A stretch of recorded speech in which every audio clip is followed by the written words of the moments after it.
Namaskar, my dear students. Today we are going to start our new chapter, My Elder Brother. Let's start this drama. My Elder Brother ये मुंशी प्रेमचंद के द्वारा लिखा गया नाटक है। हिंदी में इसका नाम है बड़े भाई साहब। यह ड्रामा है, यह कोई कहानी नहीं है। आज मैं आपको बताऊंगी ड्रामा और स्टोरी में क्या अंतर होता है। ड्रामा मीन्स नाटक, स्टोरी मीन्स कहानी। ड्रामा में डायलॉग्स होते हैं और स्टोरी में डायलॉग्स नहीं होते हैं।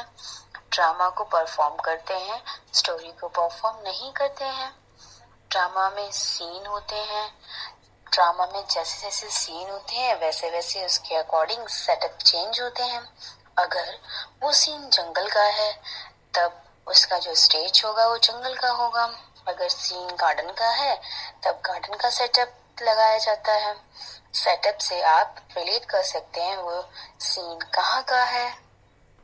लेकिन आप स्टोरी कहीं भी बैठकर सुना सकते हैं। कहानी को सुनाया जाता है और ड्रामे को परफॉर्म किया जाता है। जैसे कि मैंने आपको बताया है ड्रामे में सीन होते हैं। इस लेसन में भी 3 सीन हैं। फर्स्ट सीन में एक हॉस्टल का रूम है जिसमें 2 लड़के रहते हैं। जो 2 लड़के हैं के बीच में जो रिलेशन है वो दोनों भाई हैं। हमारे कल्चर में अपने से बड़ों का नेम नहीं बुलाते हैं, तो छोटा भाई बड़े भाई को भैया कह के पुकारता है और बड़े वाले भाई छोटे वाले भाई को मुन्ना कह के पुकारते हैं। इस ड्रामे को पढ़ने से पहले मैं आपको एक चीज बताना चाहती हूँ। जो यह ड्रामा है ये 2 चीज पर ज्यादा फोकस करता है, अनुभव और मेहनत। अनुभव और मेहनत एक दूसरे से कम नहीं है, दोनों ही बराबर हैं। फर्स्ट सीन में एक हॉस्टल का रूम है जिसमें 2 भाई एक टेबल पर बैठे हैं। छोटा भाई बड़े भाई को भैया कह के पुकारता है और बड़े भाई छोटे भाई को मुन्ना कह के पुकारते हैं। It is a conversation between भैया एंड मुन्ना। इसमें क्या होता है, बड़े भाई कहते हैं क्या कर रही हो, तो मुन्ना बोलता है मैं ड्राइंग कर रहा हूँ। बड़े भैया कहते हैं तुम सुबह कहाँ पर थे। यह सुनते ही उसका चेहरा पीला पड़ जाता है, उसके चेहरे का रंग उड़ जाता है। मैं बाहर खेल रहा था।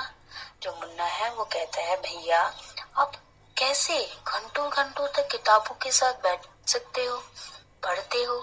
भैया कहते हैं मैं अपनी पढ़ाई की बुनियाद मजबूत करना चाहता हूँ, क्योंकि एक बिल्डिंग की बुनियाद मजबूत होगी तभी तो बिल्डिंग मजबूत होगी। मेरी नॉलेज स्ट्रांग होगी तभी तो मेरी एजुकेशन की नॉलेज स्ट्रांग होगी। अगर कभी ऐसा होता है कि 1 साल की चीज को पढ़ने में 2 साल भी लग जाते हैं तो भी मुझे बुरा नहीं लगता। तो मुन्ना कहते हैं भैया आप मुझसे 5 इयर्स बड़े हो, लेकिन आप जो हैं मुझसे 3 क्लास ही आगे हैं। कभी कभी मुझे आपको देखकर हैरानी होती है। आप एक एक वर्ड्स को 20 टाइम्स लिखते हैं, एक एक सेंटेंस को मोर देन 20 टाइम्स लिखते हैं। और भैया आप जो पोयम लिखते हैं कितने सुंदर लेटर्स में लिखते हैं, उसकी लिखावट कितनी अच्छी है। आप जो लेटर्स मतलब अक्षर बनाते हो वो कितने अच्छे बनाते हो। भैया कहते हैं इंग्लिश जो है वो इजी लैंग्वेज नहीं है, वो बच्चों का खेल नहीं है। सभी विषय को पढ़ने के लिए बहुत हार्ड वर्क करने की जरूरत होती है। लेकिन मैं क्या दिखता हूँ, तुम तो कुछ मेहनत नहीं करते हो, गिट्टियां खेलते हो, पतंग उड़ाते हो। तुम पढ़ाई क्यों नहीं करते हो, पूरा का पूरा टाइम वेस्ट कर देते हो। मुन्ना सोचता है भैया का माइंड डाइवर्ट कर देता हूँ। फिर भैया से कहता है मुन्ना भैया आज गांव में मेला लगा है, उसको देखने चलोगे। भैया उसकी तरफ घूर के देखते हैं। फेयर मीन्स होता है मेला और फेयर मीन्स होता है रंग और फेयर मीन्स होता है सच और सही भी। भैया पूछते हैं तुमने मुझे कभी मेले जाते हुए देखा है या कभी हॉकी या क्रिकेट मैच देखते हुए देखा है। मैं तो इनके नजदीक भी नहीं जाता हूँ। मैं बुक पढ़ना ज्यादा प्रेफर करता हूँ बजाय इधर उधर घूमने के। मैं एक ही क्लास में रिपीट कर सकता हूँ, मुझे कोई हेजिटेशन नहीं होती है। मैं एक क्लास में 2 बार रहता हूँ, ये व्यंग करके कहते हैं। मुझे बहुत हैरानी होती है, तुम कुछ मेहनत नहीं करते हो। मुझे लगता है तुम इसी क्लास में जीवन भर रहोगे, क्योंकि तुम मेहनत नहीं करते हो, पास ही नहीं होंगे। मुझे कभी कभी लगता है जो फादर के जो हार्ड अर्न मनी है उनको वेस्ट कर रहे हो। तो ये सुनकर मुन्ना बहुत रोने लगता हूँ, सुबह सुबह कसी सिसक कर रोने लगता है। मुन्ना रोते हुए कहता है, मैं तो यहाँ पर बिल्कुल नहीं रहना चाहता हूँ, यहाँ से अपने घर भाग जाना चाहता हूँ, अपने घर। तो भैया कहते हैं, अब चुप हो जाओ और अच्छे से स्माइल लाओ, मैं तुम्हारे लिए एक टाइम टेबल सेट करता हूँ। तो मुन्ना के लिए भैया टाइम टेबल सेट करते हैं। टाइम टेबल कैसे सेट करते हैं? 6 बजे मुन्ना उठेगा, वो वॉश करेगा अपने हैंड को। 6 to 8 वो इंग्लिश पढ़ेगा, 8 to 9 मैथ्स पढ़ेगा, 9 to 9:30 हिस्ट्री पढ़ेगा। फिर उसके बाद वो स्कूल चला जाएगा, 3:30 वापस आएगा स्कूल से, फिर अपना काम करेगा। फिर 5 to 6 ग्रामर पढ़ेगा, 6:30 to 7 वो इंग्लिश कंपोजिशन पढ़ेगा। फिर 8 to 9 वो ट्रांसलेशन पढ़ेगा, 9 to 10 हिंदी पढ़ेगा, 10 to 11 वो अदर सब्जेक्ट्स पढ़ेगा। मुन्ना टाइम टेबल देखकर बहुत हैरान और परेशान हो जाता है। वो कहता है, भैया खेलने का समय कहाँ है? भैया बोलते हैं, खेल क्या होता है? क्या है ये खेल? ओह, मुन्ना कहता है, मुझे तो ग्रीन फील्ड बहुत अच्छी लगती है, मुझे तो ठंडी ठंडी हवाएं बहुत अच्छी लगती हैं, मुझे फुटबॉल की तरह जंप करना बहुत अच्छा लगता है, मुझे कबड्डी में हुतू तुतू करते हुए बहुत अच्छा लगता है, मुझे तो हरी एंड फ्लरी, हरी मीन्स होती है हड़बड़ी और फ्लरी मीन्स होता है हड़बड़ाहट, वॉलीबॉल की तरह बहुत अच्छी लगती है। वॉलीबॉल खेलते हैं तो किसी के पास भी आ जाती है बॉल, प्लेयर्स के बीच में हड़बड़ी रहती है। मुझे चुंबक की तरह खींचती है अपनी तरफ। जब मैं खेल के मैदान में रहता हूँ तो मैं सब कुछ भूल जाता हूँ। सेकंड सीन में क्या होता है, फाइनल एग्जाम खत्म हो जाते हैं और रिजल्ट आ जाता है। भैया बोलते हैं, उफ, मैं एक बार फिर से फेल हो गया। मुन्ना बोलता है, ओ लेकिन भैया मैं पास हो गया हूँ और अपनी क्लास में फर्स्ट आया हूँ। भैया अब हम दोनों के बीच में केवल 2 साल का अंतर रह गया है। फिर भैया बोलते हैं, मेरे प्यारे भाई घमंड मत करो, तुमने केवल एक क्लास पास की है और सोचते हो कि मैं मंद बुद्धि वाला हूँ और तुम बहुत ज्यादा होशियार हो, तेज हो।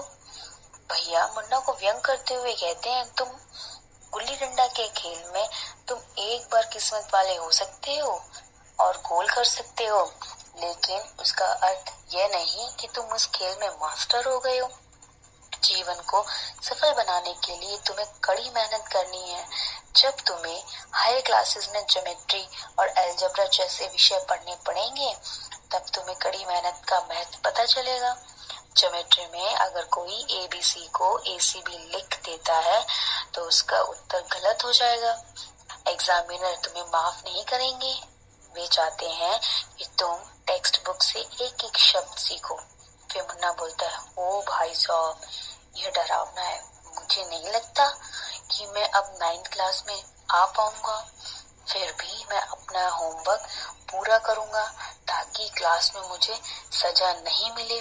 भैया बोलते हैं, अभी आज ही हमें 4 पेजेस में पंक्चुअलिटी पर एक छोटा निबंध लिखने को कहा गया था, और सोचो जरा, क्या कोई चीज पेज में लिखी जाए और फिर वो छोटी हो?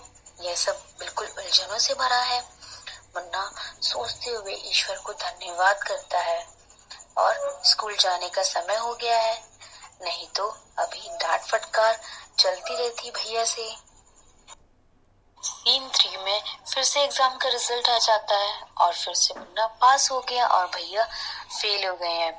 भैया रियली में बहुत अपसेट होते। मुन्ना भी भैया को दुखी देखकर उदास हो गया। भैया मुन्ना को डांटते भी नहीं है।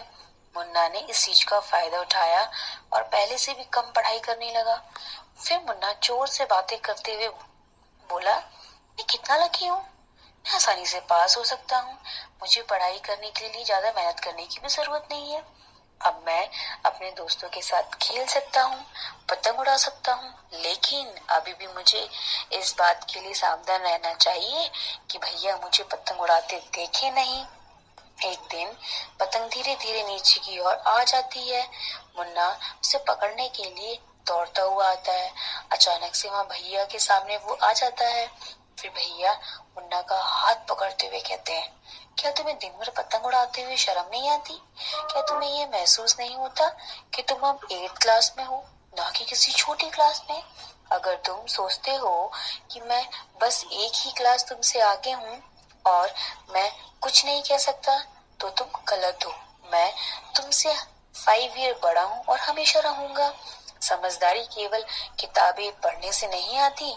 माँ और बाबा को देखो, माँ कभी स्कूल नहीं गई और बाबा से 5th क्लास तक ही पढ़े हैं। फिर मुन्ना बोलता है, सही में भैया? क्या ये सच है? भैया बोलते हैं, हाँ, हजारों ऐसी बातें हैं जो वे मुझसे या तुमसे ज्यादा जानते हैं, और यदि हमें सारी दुनिया का ज्ञान हो भी जाए तो भी माँ और बाबा को हमें समझाने और सही रास्ते पर लाने का पूरा अधिकार है। फिर भैया बोलते हैं, अगर मैं आज बीमार पड़ जाऊं तो तुम क्या करोगे? मुन्ना बोला, मुझे नहीं पता भैया, मैं बाबा को बताऊंगा और बाबा जल्दी से हॉस्टल पहुंच जाएंगे। भैया बोले, मुझे ऐसे ही जवाब की उम्मीद थी। अब बाबा दुखी नहीं होंगे, वे पहले पता करेंगे कि क्या गड़बड़ है और तब डॉक्टर को बुलाएंगे। बाबा को मालूम होगा कि क्या करना है, उन्हें हमसे ज्यादा अनुभव है। मुन्ना की आंखों में आंसू आ जाते हैं ये सब सुनकर। मुन्ना भैया को सॉरी बोलता है और बोलता है, भैया आपने जो कहा वह सच है। फिर भैया मुन्ना को प्यार से गले लगा लेते हैं। भैया बोलते हैं, मैं भी खेलना और पतंग उड़ाना चाहता हूँ, लेकिन अगर मैं खेलने लग जाऊं तो फिर तुम पर नजर कैसे रख पाता? तुम मेरी जिम्मेदारी हो। मुन्ना भैया से बोलता है, मैं आपसे प्यार करता हूँ। आज आपने कौन कौन से डिफिकल्ट वर्ड सीखे? Page number 65। टर्निंग पेल मीन्स होता है चेहरा पीला पड़ जाना। फाउंडेशन मीन्स होता है बेस, बुनियाद। फर्मली मीन्स होता है मजबूती से। ट्रिमेंडियस मीन्स होता है बहुत अधिक प्रयास करना। आइडलिंग मीन्स होता है खाली बैठना। Page number 66। फेयर मीन्स मेला। सोबिंग मीन्स सिसकना। Page number 68। मास्टर मीन्स किसी चीज में महारत हासिल करना।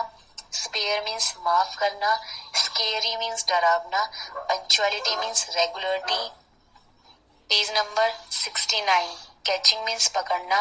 अशेम मीन्स शर्मिंदा। अहेड मीन्स आगे या सामने। अंडरस्टैंडिंग मीन्स समझ। Page number 70। विजडम मीन्स ज्ञान। रश मीन्स शीघ्र। लविंगली मीन्स प्यार से। रेस्पॉन्सिबिलिटी मीन्स जिम्मेदारी। Thank you.